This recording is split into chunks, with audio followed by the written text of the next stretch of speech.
রাত গভীর, নিশার আকাশে হঠাৎই জ্বলে ওঠে আগুনের রেখা। ইউক্রেনের রাজধানী কিয়েভ ঘুমিয়েছিল, কিন্তু আকাশ তখন প্রস্তুত হচ্ছিল এক ভয়ঙ্কর ঘূর্ণির জন্য। নিঃশব্দে ছুটে আসে কিছু, যা কোনো চোখে ধরা পড়ে না, রাডারে ওঠে না, কিন্তু মুহূর্তেই উধাও করে দিতে পারে একটি শহর। এই হচ্ছে ওরেশনিক, রাশিয়ার সর্বাধুনিক হাইপারসোনিক ব্যালিস্টিক ক্ষেপণাস্ত্র।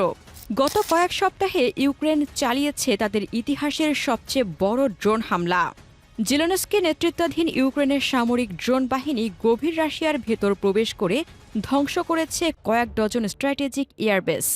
মুরমানাস্ক, ইরকুৎস্ক, ইভানোভো, রাইজান, আমুর এই জায়গাগুলোতে একযোগে চালানো হয় টার্গেটেড স্ট্রাইক।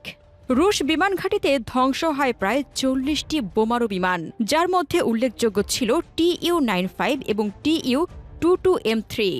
এই হামলা ছিল রাশিয়ার জন্য একটি সরাসরি চ্যালেঞ্জ, এক প্রকার লজ্জাজনক পরাজয় বলা চলে, যেখানে তাদের প্রতিরক্ষা ব্যবস্থা পরিণত হয়েছিল অচল ইস্পাতে। তবে রাশিয়া এই অপমান সহ্য করেনি। পুতিন চুপ করেছিলেন না। কয়েকদিনের মধ্যেই তিনি উন্মোচন করেন তাদের গোপনতম অস্ত্র, ওরেশনিক। কিন্তু ওরেশনিক একা ছিল না। একই সঙ্গে রাশিয়া আকাশপথে ঝাঁকে ঝাঁকে শাহেদ ড্রোন পাঠায় ইউক্রেনের রাজধানী কিয়েভ, ওডেসা ও অন্যান্য গুরুত্বপূর্ণ স্থাপনাগুলোর দিকে। এই ড্রোনগুলো ছিল আত্মঘাতী, এক একটি নিজেকে বিস্ফোরণ ঘটিয়ে টার্গেট ধ্বংস করেছে। এই ড্রোন হামলায় বিদ্যুৎ কেন্দ্র, হাসপাতাল, এমনকি মেট্রো লাইনের অংশবিশেষ সাময়িকভাবে অচল হয়ে যায়। শহরের আকাশ জুড়ে এক ভয়াবহ গর্জন বয়ে যায়, আর মানুষের মনে জমে ওঠে আতঙ্কের ছায়া। ড্রোন আর হাইপারসোনিক মিসাইল, এই যুগল ব্যবহারের ফলে রাশিয়া সৃষ্টি করেছে একটি নতুন মাল্টি ডোমেন শক স্ট্র্যাটেজি, যেখানে প্রথমে আসে নজরদারিবিহীন ড্রোন, পরে আসে ওরেশনিকের মতো টার্মিনাল ধ্বংসের ক্ষমতা সম্পন্ন ক্ষেপণাস্ত্র। এই কম্বিনেশন যুদ্ধকে করে তুলছে অসম, অপ্রতিরোধ্য এবং প্রযুক্তি নির্ভর। ওরেশনিক শুধু একটি ক্ষেপণাস্ত্র নয়, এটি একাধিক ওয়ারহেড বহনে সক্ষম। প্রতিটি ওয়ারহেড নির্দিষ্ট টার্গেটে আঘাত হানতে পারে আলাদা করে। ২২ মিটার লম্বা এই দানব ২৫ টন ওজনের এবং বহন করতে পারে ১৫০০ কেজি পর্যন্ত বিস্ফোরক বা কনভেনশনাল ওয়ারহেড।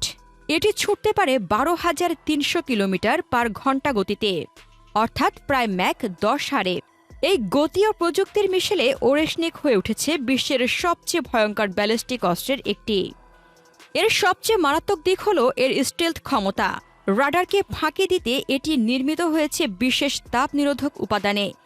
এটির শরীর এমনভাবে ডিজাইন করা হয়েছে যাতে তা শত্রুর রাডার তরঙ্গ শোষণ করে নিতে পারে। থার্মাল সিগন্যাল প্রায় শূন্য, যা কোনো আধুনিক ডিফেন্স সিস্টেমের জন্যই ধরা অসম্ভব করে তোলে ওরেশনিককে। এটি একটি মোবাইল গ্রাউন্ড লঞ্চার থেকে উৎক্ষেপণ করা হয়, এর মানে এটি সহজেই গোপন স্থানে সরানো যায়, লুকিয়ে রাখা যায় এবং প্রয়োজন মতো লঞ্চ পয়েন্ট পরিবর্তন করা যায়। এই মোবাইল প্ল্যাটফর্ম অত্যন্ত জ্যামপ্রুফ এবং সহজে শনাক্তযোগ্য নয়। ওরেশনিক ব্যবহার করে সলিড ফুয়েল, যার ফলে লঞ্চ প্রিপারেশন টাইম কমে যায় নাটকীয়ভাবে। যেখানে লিকুইড ফুয়েল মিসাইলগুলোকে প্রস্তুত করতে সময় লাগে, সেখানে ওরেশনিক সর্বদা প্রস্তুত। এই মিসাইল AI নির্ভর নেভিগেশন ব্যবহার করে। শত্রুর প্রতিরক্ষা জাল, জ্যামার কিংবা আবহাওয়ার বাধা এড়িয়ে এটি রুট ঠিক করতে পারে নিজে নিজেই। ফলে এটি একটি হাইলি অটোনমাস স্ট্রাইক ওয়েপন, যেটি নিজে নিজের টার্গেট চিহ্নিত করে এবং আঘাত করে নিখুঁতভাবে। রাশিয়ার missile force commander general Sergei Karkov সরাসরি হুঁশিয়ারি দিয়ে বলেন, ওরেশনিকের টার্গেট সীমাবদ্ধ নয়, এটি ইউরোপের যে কোনো অংশে আঘাত হানতে সক্ষম। এই বার্তা শুধু ইউক্রেনকেই নয়, বরং ন্যাটো ও তার সামরিক ঘাঁটিগুলোকেও স্পষ্ট হুমকি দিয়ে দেয়। এই মিসাইলের সবচেয়ে বিপজ্জনক দিক হল এর বিরুদ্ধে কোনো কার্যকর ডিফেন্স নেই। ইউনাইটেড স্টেটসের প্যাট্রিয়ট, এজিস বা ইসরায়েলের আয়রন ডোম কোনোটি ওরেশনিকের গতি প্রতিরোধ করতে পারে না, কেননা প্রতিক্রিয়া জানানোর সময় থাকে মাত্র ২০ থেকে ৩০ সেকেন্ড। এই সময়সীমায় রাজনৈতিক বা সামরিক সিদ্ধান্ত গ্রহণ করা প্রায় অসম্ভব। ওরেশনিক তাই কেবল একটি প্রযুক্তি নয়, এটি একটি মনস্তাত্ত্বিক চাপ, একটি স্ট্র্যাটেজিক সাইকোলজিক্যাল লিভার। এটি যুদ্ধের মানসিক ভারসাম্য পাল্টে দেয়, শত্রুকে বাধ্য করে চাপে থাকার এবং তার সর্বক্ষণ। ন্যাটো এখন চাপের মুখে। এই ধরনের অস্ত্র ঠেকাতে গেলে প্রয়োজন শত শত বিলিয়ন ডলারের প্রযুক্তিগত গবেষণা, উচ্চগতির ইন্টারসেপ্টর তৈরি এবং এআই পরিচালিত প্রতিরক্ষা ব্যবস্থা। এই প্রযুক্তি এখনও বিকাশাধীন, আর তার আগে ওরেশনিক যুদ্ধের ময়দানে সিংহ হয়ে দাঁড়িয়ে আছে। ওরেশনিকের উন্নয়ন শুরু হয়েছিল 2011 সালে। 2020 সালে প্রথম পরীক্ষামূলক উৎক্ষেপণ সফল হয়। এরপর 2024 সালের নভেম্বরে রাশিয়ার প্রেসিডেন্ট ভ্লাদিমির পুতিন নিজেই ঘোষণা দেন ওরেশনিক এখন অফিসিয়াল সার্ভিসে, এবং এর পরপরই এটি যুদ্ধক্ষেত্রে ব্যবহৃত হয়। বাস্তব যুদ্ধ পরিস্থিতিতে এটির নিখুঁত সাফল্য রাশিয়াকে দেয় এক ধরনের আত্মবিশ্বাস, যা কেবল প্রতিরক্ষা নয় বরং আক্রমণের সুরও তৈরি করে। রাশিয়ার অস্ত্রভাণ্ডারে ওরেশনিক একা নয়, রয়েছে অ্যাভানগার্ড, কিলজাল এবং জিরকনের মতো হাইপারসোনিক অস্ত্রসমূহ, যেগুলো একত্রে একটি ব্যালান্সড আক্রমণ ও প্রতিরক্ষা ব্যবস্থা তৈরি করে।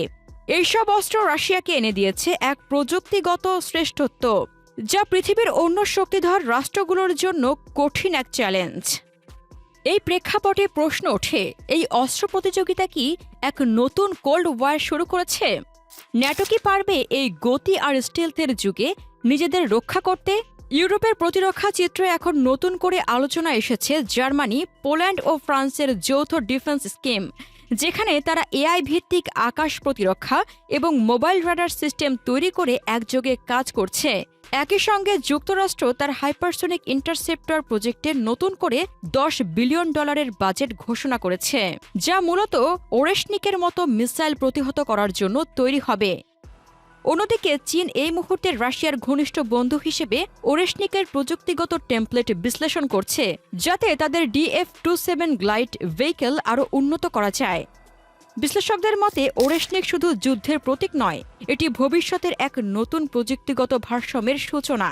নাকি শুরু হবে এমন দৌড় যেখানে বিজয়ী হবে প্রযুক্তি আর পরাজিত হবে প্রযুক্তিহীনতাই? প্রিয় দর্শক, রাশিয়ার এই অপ্রতিরোধ্য হাইপারসোনিক মিসাইলকে আপনি কিভাবে দেখছেন? আপনার মতামত কমেন্টে জানান। রাশিয়া ইউক্রেন যুদ্ধের আপডেট নিউজ জানতে আমাদের চ্যানেলটির ভিডিও ট্যাব থেকে ঘুরে আসুন। এই ভিডিওটি ভালো লাগলে লাইক বাটনে ক্লিক করুন। ভিডিওটি আপনার বন্ধুদের সাথে শেয়ার করে তাদেরকেও ভিডিওটি দেখার সুযোগ করে দিন। ধন্যবাদ।